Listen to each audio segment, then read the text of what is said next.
கம்மியாகும், அதாவது 100 விட கம்மியாகும், இன்னொன்று 100 விட அதிகமாகவும் இருக்கு. இப்போ 100 விட கம்மியாக இருக்கிறது நம்ம என்ன பண்ணுவோம், -5ங்கிறது எழுதுவோம். 100 விட அதிகமாக இருக்கிறது என்ன பண்ணுவோம், +2ங்கிறது எழுதுவோம். ஸோ 95 + 2 எவ்வளோ வரும் நமக்கு, 97.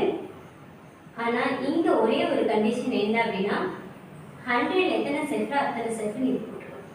எத்தனை செட்டு, 2 செட் இருக்கும். ஸோ 2 செட்டை நான் எக்ஸ்ட்ரா ஆட் பண்ணிட்டேன். இங்கே என்னென்னா minus and plus, plus minus into plus minus 5 2s are 10. Condition என்ன, minus into plus minus 5 2s are 10. இந்த இடத்துல என்ன பண்ணணும்னா இந்த நம்பர் வந்து இந்த 10 மைனஸ் பண்ணி எழுதும். ஸோ மைனஸ் பண்ணி எழுதுனா நமக்கு எவ்வளோ கிடைக்கும், 700லேருந்து 10 போயிடுச்சுன்னா 690.